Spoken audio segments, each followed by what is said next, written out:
Selamat sore, selamat datang baik yang pertama kali dan yang sudah biasa datang. Mari kita berdoa, saudara. Bapa yang bertahta di surga, kami bersyukur karena kami boleh masuk ke dalam rumah Tuhan untuk berbakti. Kami mau menaikkan syukur untuk pemeliharaan Tuhan di dalam hari-hari yang lampau dan juga pertolongan penyertaan Tuhan di masa yang akan datang. Bukalah hati kami untuk kami boleh menerima firman dengan segenap hati, karena tanpa Roh Tuhan yang kudus, kami tidak mungkin mempunyai ketajaman untuk melihat, apalagi mengerti, dan dengan pertolongan Tuhan berilah kepada kami ketaatan. Kami berdoa dan kami mohon semua ini di dalam nama Tuhan Yesus. Amin. Saudara-saudara, mari kita buka dari Roma pasal yang ke-13. Kita akan membaca dari ayat yang pertama sampai kepada ayat yang ke-7. Roma pasal 13. Roma pasal 13 ayat yang pertama sampai yang ke-7. Mari kita membaca ayat yang pertama bersama-sama. 1, 2, 3. Tiap-tiap orang harus takluk kepada pemerintah yang di atasnya, sebab tidak ada pemerintah yang tidak berasal dari Allah. Pemerintah-pemerintah yang ada ditetapkan oleh Allah. Yang pria ayat kedua. 2, 3.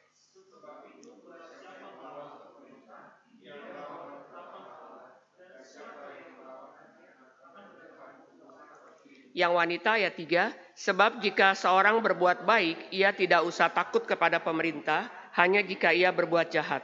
Maukah kamu hidup tanpa takut kepada pemerintah? Perbuatlah apa yang baik dan kamu akan beroleh pujian daripadanya. Sama-sama ayat 4, karena pemerintah adalah hamba Allah untuk kebaikanmu. Tetapi jika engkau berbuat jahat, takutlah akan dia. Karena tidak percuma pemerintah menyandang pedang. Pemerintah adalah hamba Allah untuk membalaskan murka Allah atas mereka yang berbuat jahat. Laki-laki 5.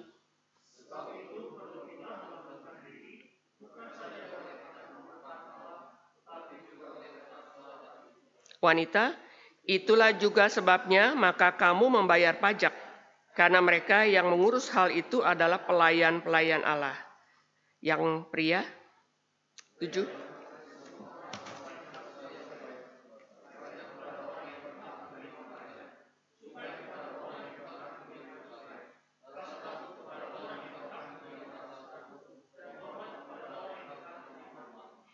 Saudara yang dikasih Tuhan, yang namanya Rasul Paulus itu menulis kitab Roma itu 16 pasal.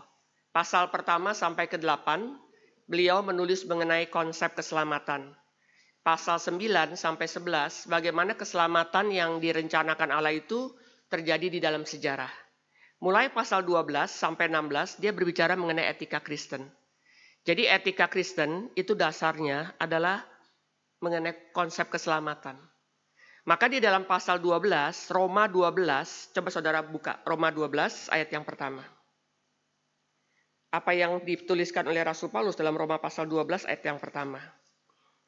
Kita baca bersama-sama Roma 12 ayat yang pertama. 1, 2, 3. Karena itu saudara-saudara, demi kemurahan Allah, aku menasihatkan kamu supaya kamu mempersembahkan tubuhmu sebagai persembahan yang hidup, yang kudus dan yang berkenan kepada Allah. Itu adalah ibadahmu yang sejati. Saudara, dia memulai dengan kalimat apa? Karena itu. Ini adalah anak kalimat. Jadi, karena kamu sudah diselamatkan, kamu sudah menjadi orang yang ditebus, maka hidup kamu sebagai orang Kristen adalah satu kehidupan yang mempersembahkan tubuh. Ya, kalau di dalam perjanjian lama, orang-orang memberikan persembahan kepada Allah, mereka membawa binatang. Binatang yang hidup, yang tidak bercacat celah, umurnya 1 tahun. Binatang itu harus dikorbankan, dibunuh ya, dari hidup menjadi mati, darahnya tercurah. Di dalam perjanjian baru, korban itu bukan korban daripada yang hidup dimatikan ya. Di dalam perjanjian baru, korban yang berkenan itu adalah korban daripada Kristus. Setelah Allah Bapa menerima korban Kristus, maka orang yang sudah menerima anugerah keselamatan menyerahkan tubuhnya sebagai persembahan yang hidup, yang kedua kudus, ketiga berkenan kepada Allah. Maka Paulus mengatakan, by the grace of God, you offer your body. Pertama, what kind of body? Living. Yang kedua, holy. Yang ketiga, pleasing unto God. Mana yang lebih mudah, kita hidup bagi Tuhan atau kita mati bagi Tuhan? Coba ngobrol dengan sebelah-sebelah. Mana lebih mudah bagi saudara, hidup bagi Tuhan atau mati bagi Tuhan?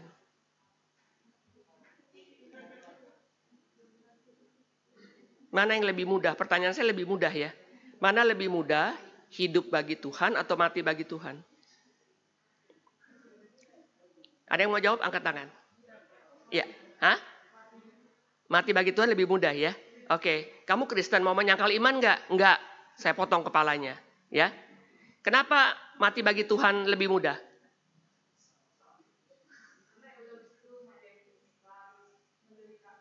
Tapi kalau hidup bagi Tuhan? Setiap hari saya harus menyangkal diri ya.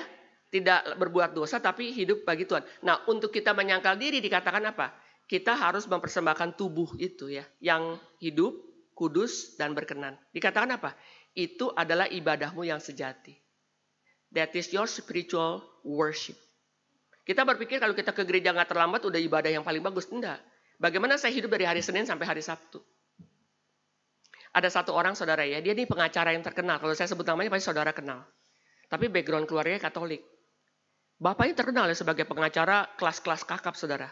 Bapaknya bilang begini, kamu ya kalau jadi pengacara, nggak usah pakai cara-cara Tuhan. Di gereja pakai cara Tuhan, tapi kalau udah pengacara nggak usah lah. Ya, berarti hidupnya bagaimana? Dualisme kan? Saudara dan saya di dalam pengertian firman, tidak ada satu detik dari hidup kita yang tidak diserahkan kepada Tuhan, saudara.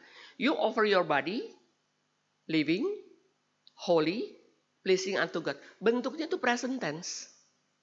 Nah, waktu saya baca tadi di dalam Roma 13 yang kita baca, itu sudah masuk kepada apa? Konsep pemerintah. Jadi mulai pasal 12 sampai 16, Paulus bicara mengenai etika Kristen.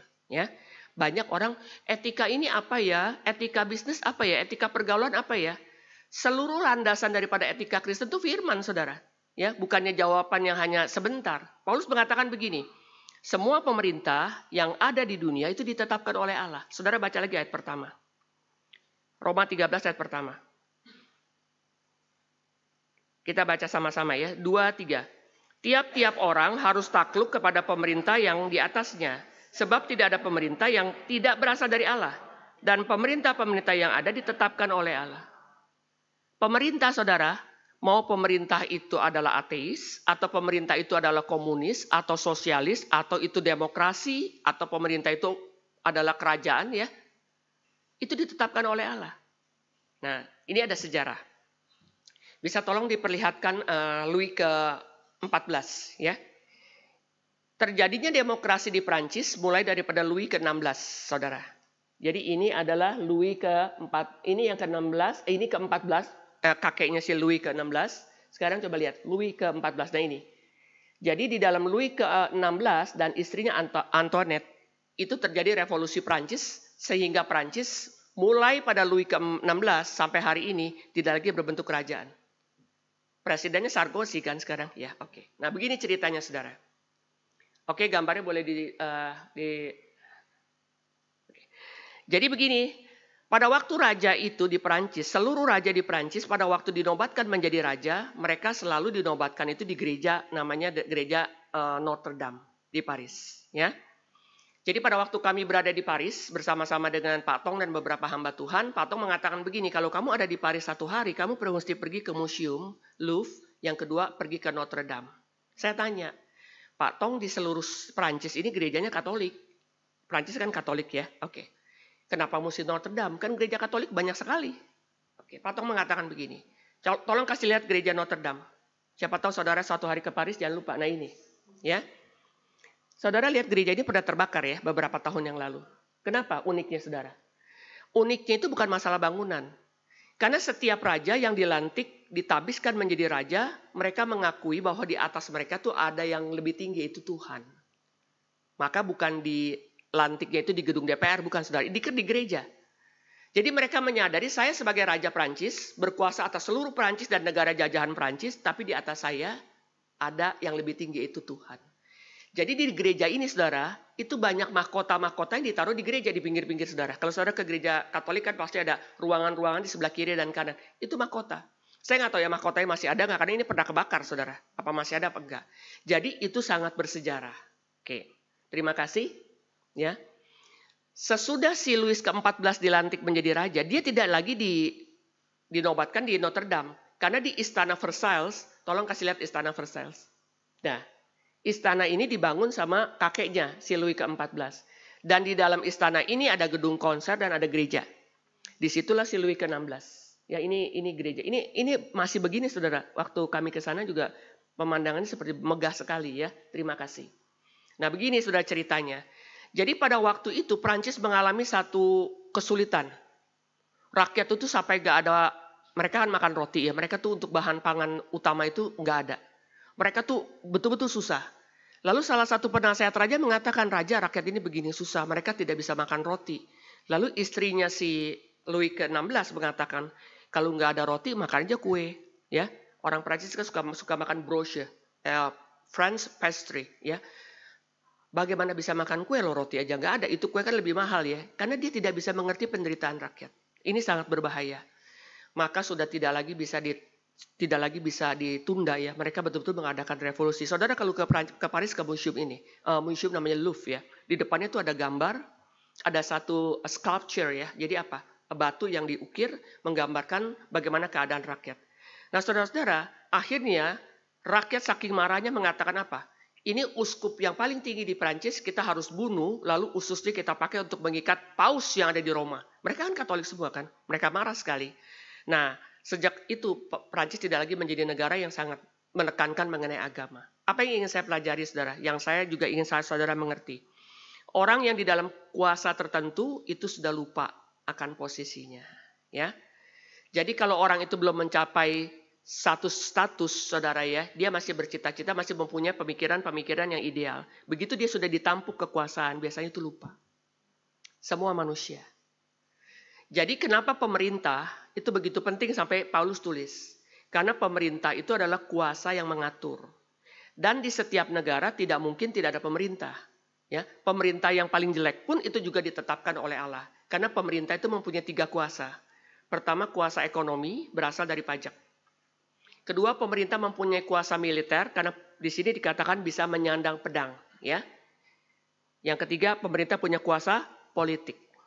Ya. Di dalam politik ini ada 3, saudara. Yang pertama adalah eksekutif, menjalankan undang-undang. Yang kedua, legislatif, membuat undang-undang. Yang ketiga, judikatif, menegakkan hukum. Jadi orang-orang yang mau mencapai posisi yang tertinggi, saudara, di situ sangat powerful. Yang membuat powerful apa? Semua di tangan mereka. Undang-undang, kalau kita tidak mau undang-undang ini, kita bisa rubah dalam waktu 1 malam. Ya. Dan kalau misalnya kita mau merubah hukuman, kita bisa rubah karena ada kuasa. Dan kuasa itu di-backup oleh apa? Militer, di-backup lagi dengan ekonomi. Pemerintah yang mengizinkan ada tambang di Raja Ampat, pemerintah punya kuasa. Walaupun rakyat di Raja Ampat tidak setuju ada pertambangan nikel. Itu kalau bukan pemerintah, mereka tidak mungkin melakukan penambangan. Nah, saudara-saudara, di dalam Alkitab dikatakan apa? Semua pemerintah kuasanya ditetapkan oleh Allah. Berarti pemerintah yang ada di seluruh dunia termasuk Indonesia itu harus menyadari. Mereka mempunyai kuasa, tetap kuasanya itu berasal daripada Allah. Ini contoh ya, contoh terjadi di Filipina. Marcos almarhum menjadi presiden hampir sama dengan Soeharto. Cuma Soeharto lebih 2 tahun, dia 30 tahun. Terjadilah yang namanya People's Power. Ya. Semua turun ke jalan namanya EDSA, El Dos Santos Avenue. Oke, kira-kira panjangnya mungkin 10 kali dari Tamrin sampai Sudirman. 10 kali sudah panjang sekali jalan itu. Mereka turun semua. Rakyat turun, romo-romo turun, ya termasuk suster, semuanya turun, tapi nggak ada pertumpahan darah. Bahkan waktu mereka turun, mereka cuma jalan, tapi semuanya turun minta Marcos meninggalkan ya. Maka pada malam itu Marcos harus meninggalkan istananya dengan helikopter dibawa ke Subic Bay. Ya. Subic Bay itu adalah pangkalan Amerika. Dari Subic Bay pakai pesawat menuju kepada Hawaii sampai dia meninggal di sana. Nah ini sebagai satu contoh. Bagaimanapun seseorang mau berkuasa, kuasanya itu terbatas. Coba baca lagi ayat 1. Roma 13 ayat yang pertama. 1, 2, 3. Tiap-tiap orang harus takluk kepada pemerintah yang di atasnya. Sebab tidak ada pemerintah yang tidak berasal dari Allah. Dan pemerintah-pemerintah yang ada ditetapkan oleh Allah. Jadi saudara mesti memahami di dalam poin ini ya, kita sebagai orang yang percaya, kita menyadari setiap pemerintah itu dari Allah. Yang kedua, setiap pemerintah yang dari Allah ditetapkan oleh Allah. Berarti ada saatnya Allah itu merubah pemerintah. Nah itu melalui revolusi. Dan pemerintah yang baru juga dari Allah. Nah perkataan ini keluar dari mulut siapa? Tuhan Yesus sendiri. Saya ajak saudara baca ya. Dari Yohanes pasal yang ke-19. Ini pada waktu Yesus sedang diadili saudara. Yohanes pasal yang ke-19. Pilatus sedang mengadili Yesus dan ini adalah sudah momen keputusan terakhir. Jadi begini ceritanya ya. Ini adalah daerah, lihat saudara ke depan. Ini daerah namanya adalah yang di utara Galilea. Yang di selatan itu namanya Judea. Ya. Orang Yahudi seringkali mengadakan kerusuhan, riot. Itu daerah Judea. Karena di daerah Judea ini ada Yerusalem, ada Bait Allah. Jadi orang-orang yang ahli agama itu semua di Yerusalem. Mereka sangat zealous ya, sangat sungguh-sungguh. Jadi kalau misalnya negara ini di bawah Yunani ya, Yunani itu kan sangat mengharamkan apa yang Yahudi itu percaya. Jadi di dalam Bait Allah mereka bawa babi. Waduh, orang Yahudi itu sampai titik darah terakhir mereka akan berjuang untuk betul-betul berontak ya. Nah demikian juga dengan pada waktu dunia di bawah Romawi. Kalau sampai namanya Bait Allah ini istilahnya dinajiskan oleh cara-cara mereka atau dewa-dewa mereka dimasukkan mereka mati pun mereka rela. Nah itu ya, mereka rela. Nah saudara-saudara, karena daerah yang di Judea ini seringkali terjadi pemberontakan, akhirnya dari Roma mengambil keputusan khusus daerah jajahan yang nama Judea, mereka boleh menyembah Allah. Seluruh jajahan yang lain mereka mesti menyembah dewa-dewanya orang Romawi, sudah khusus ya, karena berkali-kali terjadi kerusuhan. Supaya bisa diredam, dari Roma dikirim yang namanya gubernur, namanya Pilatus. Khusus untuk Judea. Ya. Jadi pada waktu orang-orang Yahudi mau menangkap Yesus dan membunuh Yesus melalui tangan daripada Anas, Kayafas, imam besar ya. Lalu orang-orang Farisi, orang-orang Saduki, tapi mereka tidak bisa membunuh. Karena kalau mereka membunuh seseorang itu dengan bukti apa? Berzinahkah? Ya, melakukan pembunuhan atau sebagainya, orang Yahudi punya hukum itu adalah rajam dengan batu. Berarti kalau misalnya mereka mau hukuman salib, itu mesti di tangan politik. Yang namanya adalah, yaitu Pilatus. Karena hukuman salib adalah hukuman yang diciptakan oleh orang Romawi supaya yang dihukum salib itu menderitanya lama.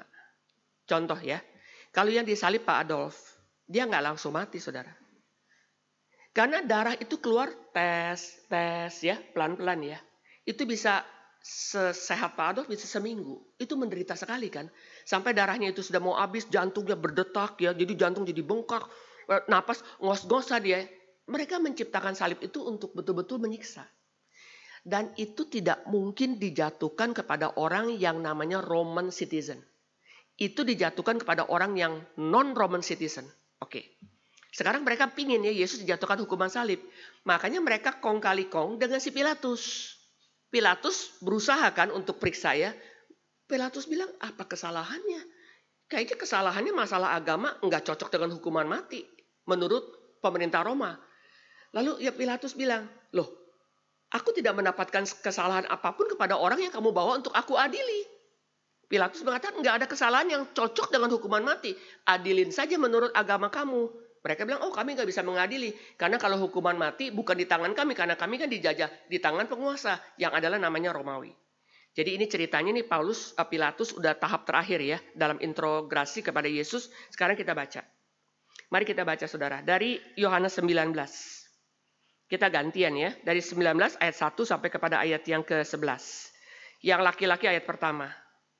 Yohanes 19 ayat pertama. Yang pria. 1, 2, 3. 2. Wanita. Prajurit-prajurit menganyam sebuah mahkota duri dan menaruhnya di atas kepalanya. Mereka memakaikan dia jubah ungu. Jubah ungu itu, saudara, itu jubah seorang raja. Ya, ungu. Itu dari kain yang paling halus. Oke, sekarang 3 yang laki-laki.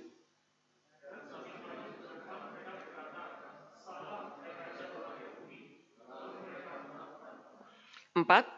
Pilatus keluar lagi dan berkata kepada mereka, lihatlah, aku membawa dia keluar kepada kamu supaya kamu tahu bahwa aku tidak mendapati kesalahan apapun padanya. 5, pria.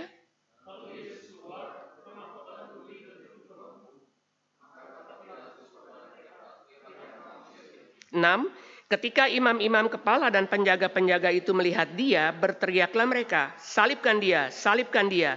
Kata Pilatus kepada mereka, ambil dia dan salibkan dia.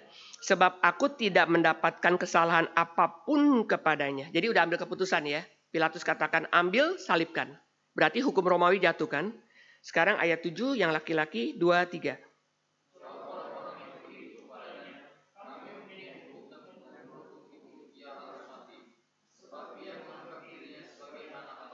8, ketika Pilatus mendengar perkataan itu, bertambah takutlah ia. Karena dibilang dia itu anak Allah. Si Pilatus kan takut ya, walaupun dia bukan orang yang percaya kepada Tuhan. 9, laki-laki.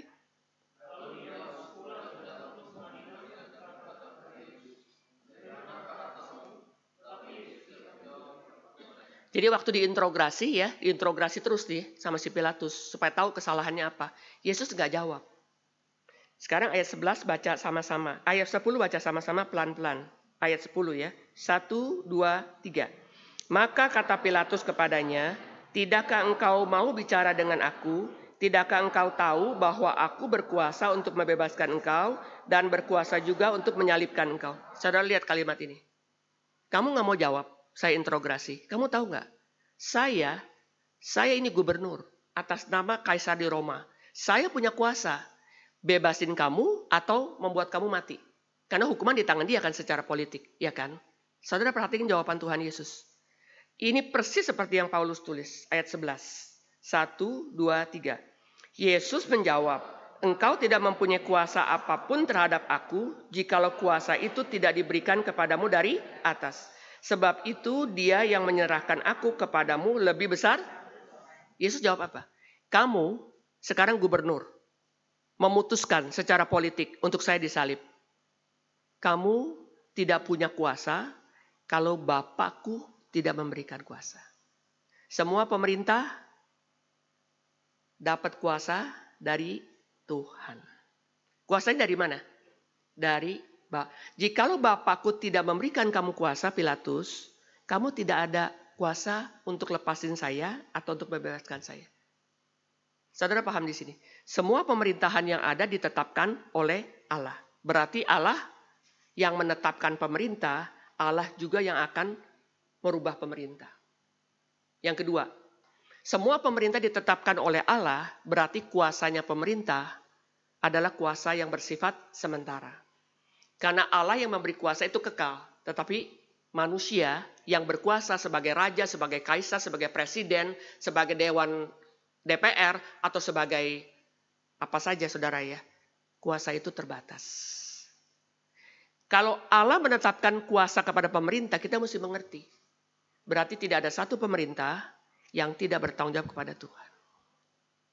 Saya ulangi ya. Semua kuasa berasal dari Bapa. Setiap pemerintah yang memerintah mempunyai keterbatasan di dalam kuasa pemerintahannya. Setelah kejadiannya Presiden Marcos jatuh, lari ke Hawaii, maka para elit politik di Filipina merubah undang-undang. Setiap presiden tidak akan dipilih kedua kali. Satu term 5 tahun, lalu dibuat perubahan mulai sesudah Marcos, ya, Cory Aquino yang suaminya ditembak, itu menjadi presiden 1 term 6 tahun sampai sekarang. Karena orang yang mempunyai kuasa di dalam tempat yang sudah begitu kuasa, saudara, mereka sudah lupa bahwa di atas itu masih ada Tuhan.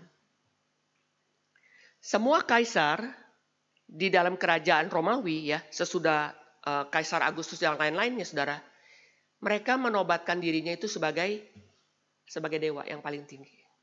Nebukadnezar minta dibikinin patung untuk rakyatnya menyembah dia. Jadi ini menjadi sesuatu yang namanya kebablasan, saudara. Semua pemerintah ditetapkan oleh Allah, berarti tidak ada pemerintah yang bukan dari Allah, termasuk pemerintah yang ateis. Termasuk komunis seperti Korea Utara dan China, yang menganiaya sekali orang Kristen. termasuk pemerintah yang sangat radikal Islam seperti Afghanistan yang sekarang juga ada di Syria, ya. Tetapi banyak yang tidak menyadari bahwa apapun yang dari Tuhan itu semuanya terbatas. Yang kedua, kalau semua pemerintah kuasa dari Tuhan dengan kuasa terbatas, tidak ada pemerintah yang tidak akan bertanggung jawab kepada Tuhan karena mereka harus bertanggung jawab kepada Tuhan, mulai dari presiden sampai kepada RT, RW, kelurahan, camat dan semuanya, saudara. Maka di sini kita mengerti kenapa di dunia ini mesti ada pemerintah. Pemerintah tidak mungkin tidak ada, saudara. Kalau pemerintahan itu tidak ada yang sah, ya, saudara bisa baca kitab Hakim-Hakim. Di dalam kitab Hakim-Hakim, satu kesamaan dari awal sampai akhir. Semua orang melakukan sesuatu yang dipandang baik menurut dirinya sendiri. Maka hakim-hakim itu dibangkitkan oleh Tuhan untuk periode tertentu, tetapi selanjutnya kita melihat tidak mungkin Tuhan tidak berkuasa. Mereka meminta raja karena mereka menolak Tuhan yang berkuasa. Nah, saudara-saudara perhatikan di sini, pada waktu perkataan Yesus itu dikatakan, kalau Bapakku tidak memberikan kuasa kepada kamu Pilatus, kamu tidak berhak untuk menghukum saya atau melepaskan saya. Kamu menjadi gubernur sebetulnya itu kuasa daripada Tuhan. Kalimat ini juga dikatakan oleh Musa. Kepada siapa? Kepada Firaun. Mari kita baca. Kita baca Keluaran pasal 4, saudara. Keluaran pasal yang keempat, kita akan baca ayat 22 dan ayat 23. Keluaran 4 ayat 22 dan 23. Tuhan minta Musa bicara kepada Firaun dan membawa umat itu keluar dari Mesir, dari tempat perbudakan, ya, supaya mereka dapat berbakti. Kita baca 22 dan 23 sama-sama, yang kita bersama-sama. 23. Maka engkau harus berkata kepada Firaun, beginilah firman Tuhan, Israel adalah anakku, anakku yang sulung. Sebab itu aku berfirman kepadamu, biarkanlah anakku itu pergi, supaya ia beribadah kepadaku. Tetapi jika engkau menolak membiarkannya pergi, maka aku akan membunuh anakmu, anakmu yang sulung. Saya tanya saudara, yang mana lebih berkuasa, Firaun atau Tuhan? Sama ini dengan perkataan Yesus. Yesus mengatakan apa? Kalau bukan Bapakku memberikan kamu kuasa, kamu nggak ada kuasa apa-apa. Saudara pernah ke Mesir? Ada yang pernah ke Mesir? Mesir sekarang tuh sangat kotor. Sangat miskin. Orang ke sana itu tur untuk melihat piramid. Setelah Israel keluar dari Mesir, signifikansi Mesir sudah tidak ada lagi, saudara. Itu yang Pak Tong jelaskan.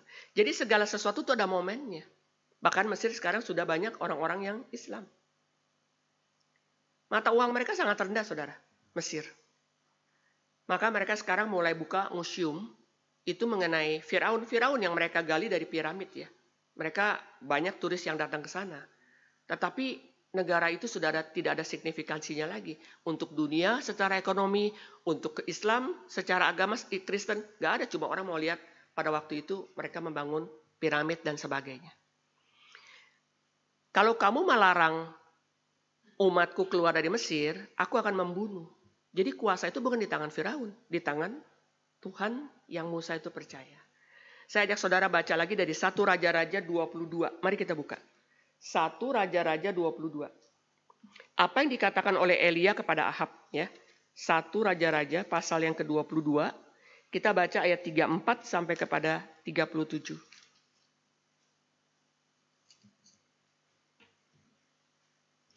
Ahab itu raja Israel, dan Ahab membawa Israel menyembah kepada berhala. Dan saudara tahu istrinya namanya adalah Isabel, ya.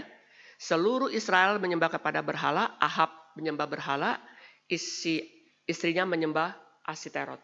Jadi seluruh Israel sudah meninggalkan Tuhan, Tuhan pakai Elia menegur Ahab.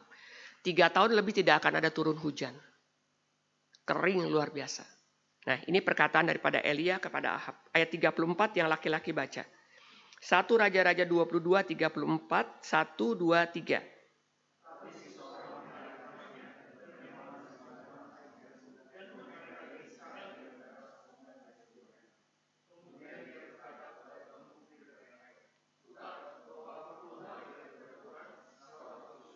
Tiga lima yang wanita, tetapi pertempuran itu bertambah seru pada hari itu dan raja tetap ditopang berdiri dalam kereta berhadapan dengan orang Aram itu. Sampai ia mati pada waktu petang, darahnya mengalir dari lukanya ke dalam palung kereta. 36 yang pria.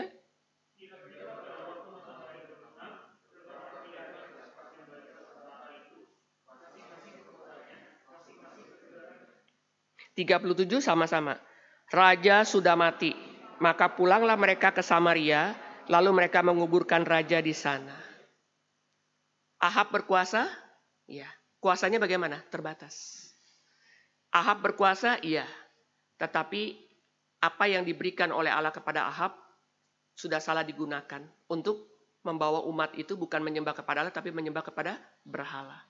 Semua pemerintah ditetapkan oleh Allah, berarti Allah yang menetapkan semua pemerintahan. Pemerintahan berasal daripada Allah, berarti pemerintahan yang ada kuasanya dari Allah, dan kuasa Allah yang kekal, dan kuasa pemerintah itu adalah sementara. Semua pemerintah itu berasal daripada Allah, berarti tidak ada pemerintah yang tidak bertanggung jawab kepada Allah. Saya ajak saudara untuk lihat satu lagi contohnya dari Nebukadnezar. Mari kita buka Daniel pasal 4, kitab Daniel ya. Daniel pasal yang keempat, kita akan baca dari ayat 28 sampai kepada 33. Daniel pasal yang keempat, ayat 28. Berarti ini di dalam zaman Daniel berada di bawah Babylonian Empire. 28. Yang laki-laki baca. Daniel 4, 28. 1, 2, 3. Wanita, sebab setelah lewat 12 bulan ketika ia sedang berjalan-jalan di atas istana raja di Babel, 30 pria,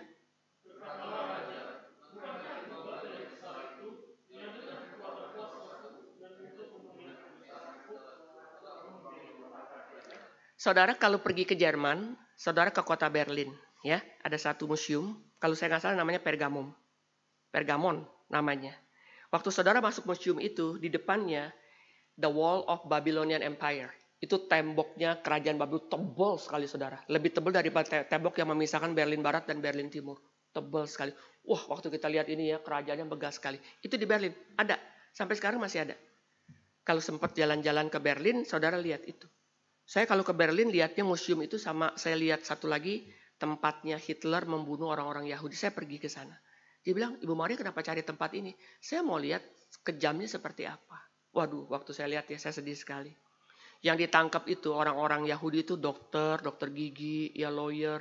Mereka tuh waktu masuk ke dalam camp itu masih pakai jas. Memang mereka adalah profesional. Mereka ya di dalam satu kamar itu bisa berapa ratus orang. Wah, menderita sekali. Dan ada satu tempat mandi, shower, saudara. Masih zaman shower yang bukan kayak kita ya, masih yang dari atas airnya keluar. Ayo semuanya siap-siap untuk mandi. Padahal yang keluar bukan shower, gas. Jadi mereka siap-siap mandi, tapi mereka semua mati. Dan di situ ada ya tulisannya. Jikalau tidak ada ini, Eropa tidak ada hari ini. Aduh, saya sedih sekali.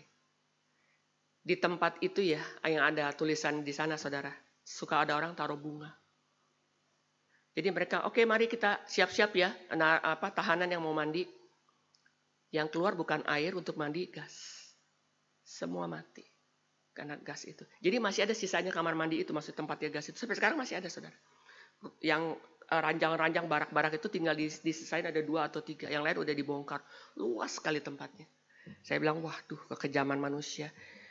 Mereka mengatakan begini ya, jemaatnya MRI Berlin. Kok Ibu Maria mau lihat ini sih? Orang-orang kalau ke Jerman mau ngelihat tempat lain. Saya mau ngelihat sejarah, saya bilang. Karena nggak ada turis yang ke sini. Ya pastilah Jerman gak akan memperkenalkan turis ke sini, kan memalukan Jerman itu. Jadi kalau saya ke München, pas pelayanan di MRI München ya, saya bilang di mana tempat ini? Oh ada Bu, yang besar itu di Austria katanya. Saya bilang enggak lah, karena saya lagi di Jerman, lihat aja di Jerman. Wah itu sejarah ya, membuktikan ya kekejaman manusia sangat luar biasa. Sekarang kita baca yang ini ya, saudara teruskan yang Nebukadnezar. Ini saya lagi bicara Babilonia, kapan saudara ke Berlin pergi ke museum tersebut. Babel itu satu negara yang sangat besar ya, Raja Nebukadnezar. Sekarang 31 yang wanita. Daniel 4, 31, 2, 3. Raja belum habis bicara ketika suatu suara terdengar dari langit. Kepadamu dinyatakan ya Raja Nebukadnezar bahwa kerajaan telah beralih daripadamu. 32 yang pria.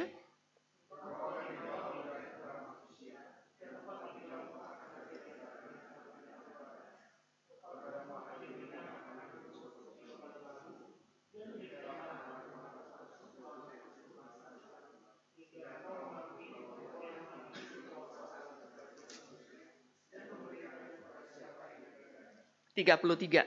Yang terakhir, sama-sama. 1, 2, 3.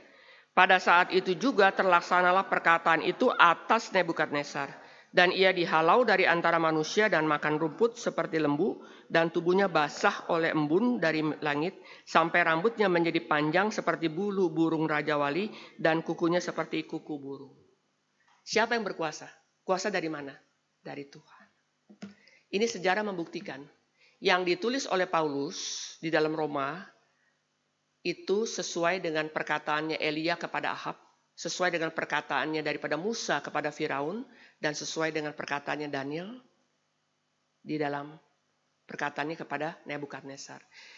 Jikalau Bapakku tidak memberikan kamu kuasa, kamu tidak dapat melakukan apapun kepada saya, melepaskan atau menyalibkan saya. Berarti kuasa yang paling tinggi itu bukan raja, bukan presiden, tetapi kuasa daripada Tuhan. Ya. Kalau pemerintah yang ada di Indonesia dan di dunia tidak bertobat, maka pemerintah-pemerintah itu menumpuk murkanya Tuhan. Karena setiap pemerintah harus bertekuk lutut di hadapan Tuhan.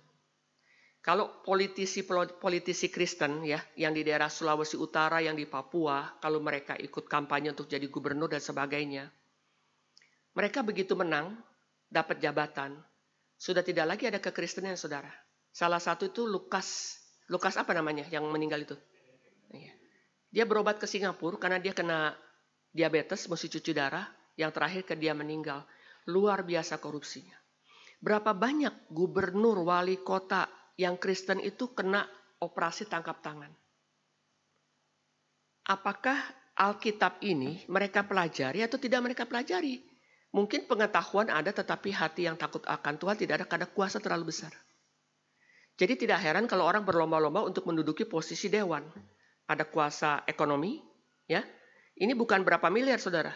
Ini bicara triliunan. Indonesia tuh kaya sekali. Saudara bisa bayangin Indonesia punya kekayaan alam sangat luar biasa. Saya ketemu satu orang di Singapura. Dia itu jatuh dari lantai 3 ke bawah, jadi ada masalah dengan otaknya, ya. Dia tinggal di Singapura itu lama, saudara, berbulan-bulan. Karena operasi kan kepala ya. Terus saya tanya kepada adiknya yang temani dia, Bapak usahanya apa? Dia kalau nggak salah di daerah Maluku. Oh, kami itu mengumpulkan cumi daripada nelayan-nelayan. Ngumpulin cumi dari laut Indonesia di timur itu kayaknya luar biasa. Bukan dia yang tangkap cumi, nelayan tangkap cumi. Dia bisa tinggal di Singapura begitu lama, biayanya begitu besar. Itu kaya sekali lautnya Indonesia, saudara. Laut. Bayangin, saudara, rakyat Indonesia sekarang mau beli beras udah naik 20%. Begitu susah.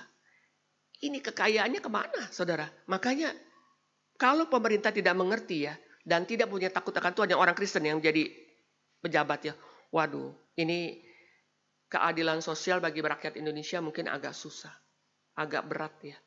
Dan kalau Tuhan izinkan pemerintah berganti, itu pun dari Tuhan. Maka pergantian itu kadang-kadang harus melewati satu yang namanya revolusi. Ya, poin yang kedua. Kenapa harus ada pemerintah, saudara? Ada nggak pemerintah yang sempurna? Nggak ada. Nggak ada. Apakah Singapura sempurna? Tidak sempurna. Ada nggak kejahatan di Singapura? Ada. Selalu ada slogan, saudara, di Singapura. Low crime doesn't mean no crime. Low crime, jadi kejahatan yang rendah, bukan berarti tidak ada kejahatan sama sekali. Tetap ada. Zamannya Singapura belum ada orang-orang imigran datang dari China. Kita ketinggalan paspor di kamar mandi juga paspornya akan ketemu. Sekarang enggak, saudara. Sekarang udah enggak begitu, ya. Maka pada waktu kita melihat kenapa pemerintahan itu harus ada. Sebab manusia seperti saya dan saudara itu adalah orang yang tidak taat. Dari mana kita tahu bahwa manusia tidak taat? Tuhan berbicara kepada Adam di lembar pertama daripada Alkitab kita. Mari kita buka Kejadian pasal 2.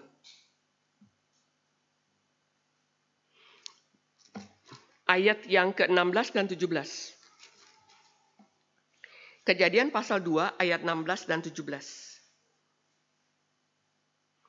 Ayat 16 yang baca laki-laki ya. Kejadian 2 ayat 16. 1, 2, 3.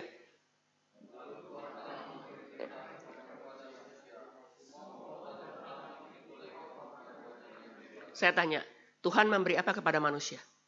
Kebebasan. Kalau saudara dan saya sebagai manusia tidak diberikan kebebasan, kita itu robot. Maka Tuhan beri kebebasan. Kebebasan itu ujiannya dua. Moral, baik dan jahat.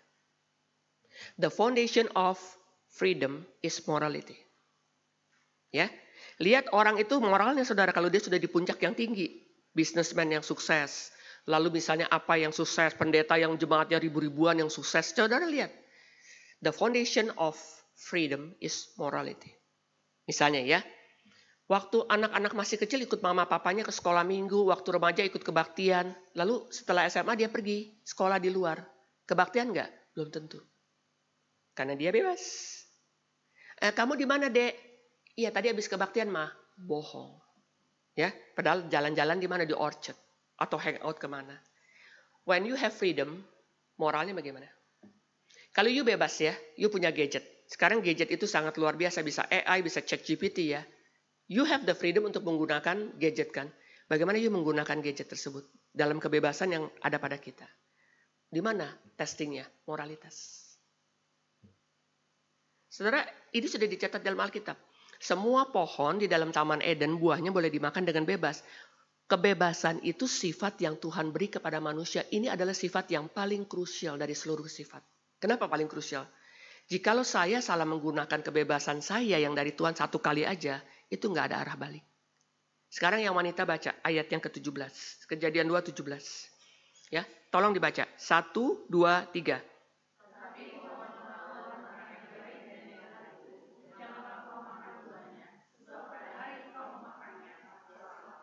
Kebebasan macam apa yang Tuhan beri kepada kita? Dari anak, remaja, pemuda, sampai kepada orang tua. Begitu banyak ya. Sekarang ini perceraian terjadi karena kebebasan yang disalahgunakan. Banyak yang jatuh di dalam dosa karena kebebasan yang salah digunakan. Saudara mesti tahu sifat kebebasan yang Tuhan beri. Kebebasan yang Tuhan beri itu bukan kebebasan yang semau-maunya. Itu namanya kebablasan. Kebebasan yang Tuhan beri bukan kepuasan. Misalnya ya, seorang remaja atau dia udah mulai kuliah. Aku gak mau tinggal sama mama, papa aku mau kos dekat kampus. Karena dia mau bebas. Jadi gak ada tuh, udah mandi belum, udah makan belum, pulang jam berapa, kan gak ada. Ya. Di mana kamu? Iya, di kos. Padahal lagi di hangout di mana ya, di kopi kenangan misalnya gitu kan. Kenapa? Karena kebebasan yang kita mengerti sebagai remaja pemuda dan sampai kita orang tua ya, itu artinya semau-maunya. Tuhan tidak pernah ya memberikan kebebasan semau-maunya ya. Semua buah dalam Taman Eden boleh dimakan, semua. Tetapi ada satu yang tidak boleh. The tree of knowledge of good and evil. That is the testing. Lalu ini menjadi satu batasan kan. Lalu Tuhan mengatakan apa?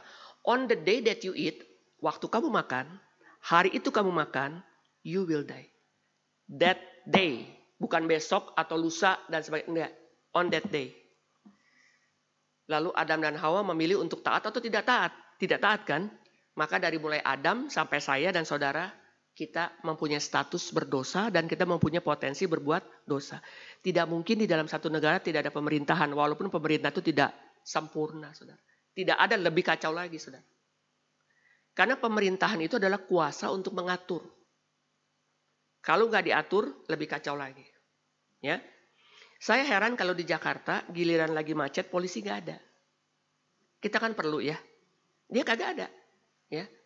Tetapi kalau lagi bagaimana, dia ada tapi ngumpet. Yang saya tahu, yang saya alami ya, begini. Ini satu pengalaman.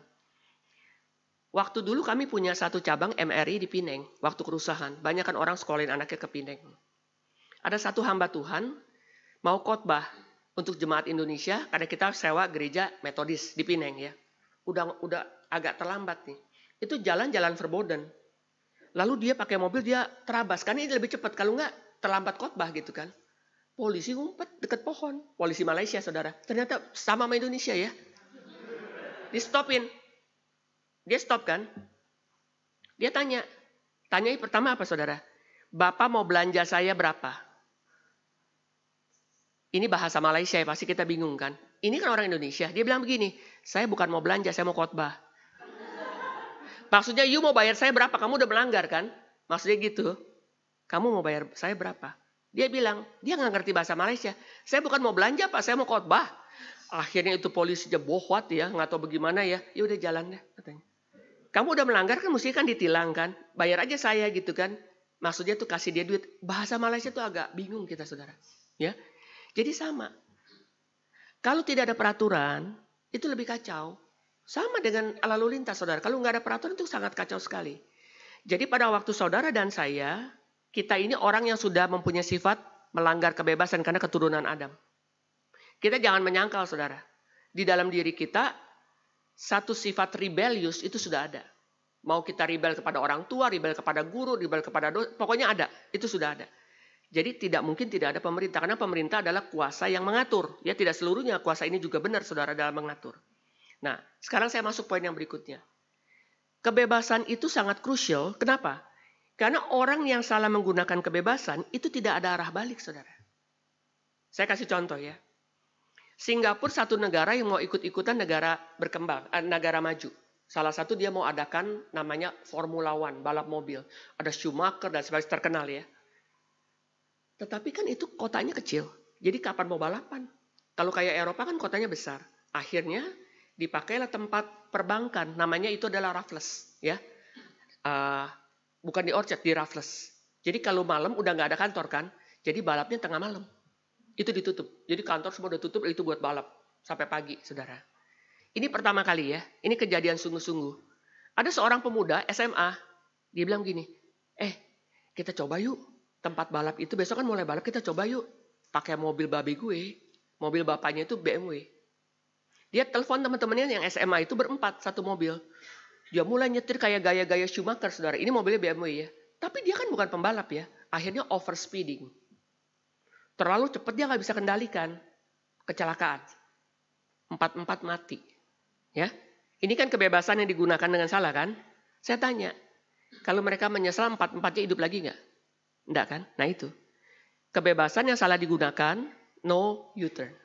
Nggak ada arah balik. Dan itu ada pada saudara dan saya.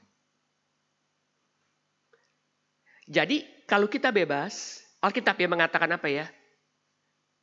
Kamu boleh makan buah yang ada di Taman Eden itu dengan bebas. Tetapi ada satu pohon, buahnya jangan dimakan. Berarti ada limitasi ya. Berarti kebebasan yang Tuhan beri adalah kebebasan yang mempunyai apa? Mempunyai batasan.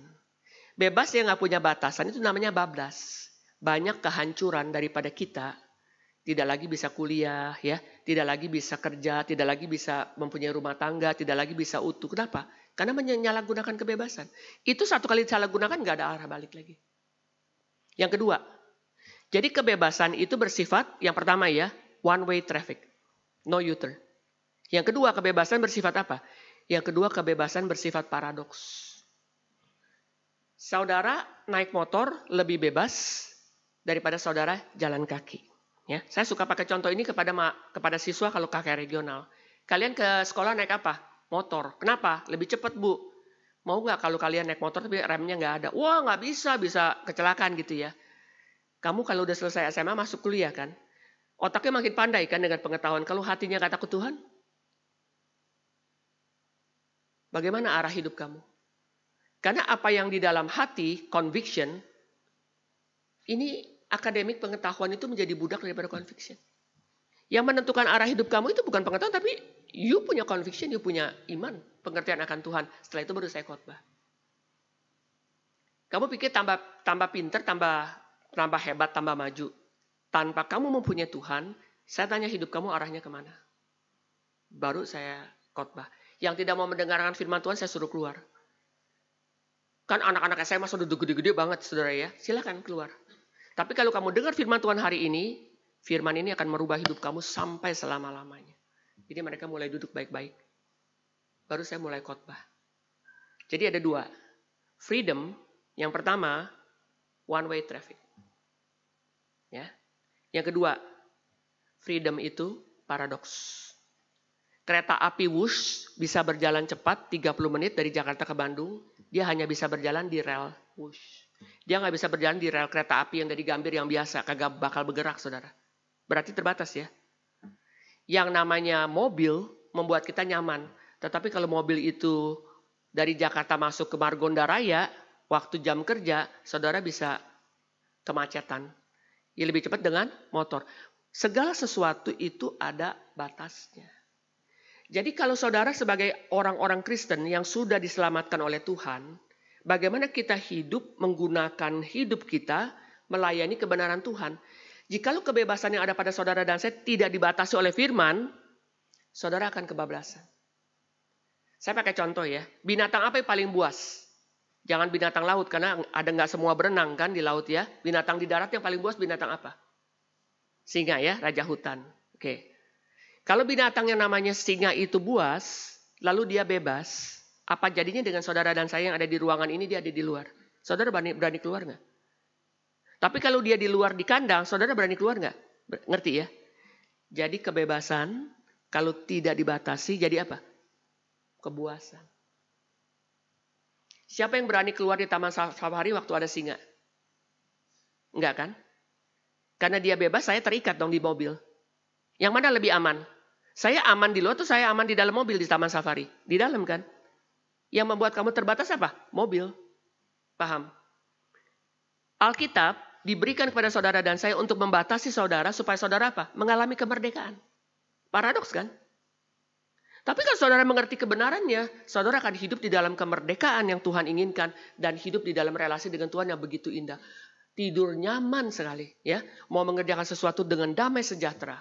Tapi kalau saudara dari remaja sudah berbuat dosa, sudah kecanduan pornografi, sudah kecanduan games ya, hati nurani kamu tuh sudah rusak, saudara. Betul. Saya sangat concern dengan remaja ya. Ini masa-masa dari 13 sampai ke 18. Kalau dia pernah jatuh dalam dosa, itu cacatnya seumur hidup. Di dalam nurani kamu mungkin di luar kamu nggak kenapa-napa ya. Nggak narkoba atau nggak apa, tapi di dalam hati kamu tuh selama-lamanya. Makanya itu sangat berat, saudara. Saudara mesti menyadari sifat itu sudah ada di dalam diri saudara dan saya. Kebebasan yang diberikan oleh Allah kepada Adam dan Hawa untuk pilih baik dan tidak baik. Karena pohon pengetahuan itu baik dan tidak baik. Itu sudah tidak ada lagi kebebasan netral. Karena Adam dan Hawa sudah pilih untuk tidak taat. Berarti kita semua sudah jatuh di dalam posisi yang jahat. We cannot do anything good before God. We are sinners. Yang kita lakukan kebebasan kita di luar firman adalah kebebasan untuk berbuat dosa. Kita boleh kelihatan jaim di gereja kayak suci-suci semua ya. Pakai jas ya, pakai baju hitam-hitam kayak saya gini ya. Tapi Tuhan lihat ke dalam hati. Semua ini kita sudah melanggar kebebasan yang Tuhan beri, sudah tidak taat kepada firman, jelas daripada Adam. Jadi ide baik untuk mentaati Tuhan, that is only an idea. Faktanya, kita nggak bisa. Kecuali saudara dan saya betul-betul bertobat. Saudara buka Yohanes 8. Yohanes 8, ini berbicara mengenai kemerdekaan, secara singkat ya. Yohanes 8 ayat 32.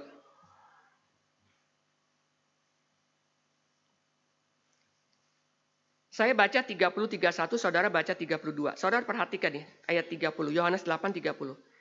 Setelah Yesus mengatakan semuanya itu, banyak orang percaya kepadanya ya, ayat-ayat sebelumnya yang dia sampaikan.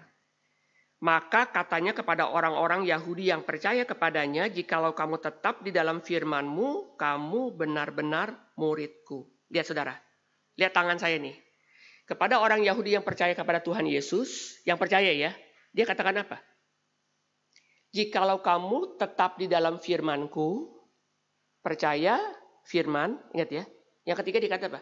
Kamu benar-benar murid-Ku.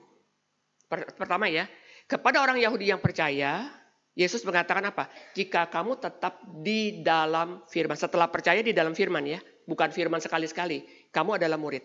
Saudara sekarang baca ayat 32. 2-3.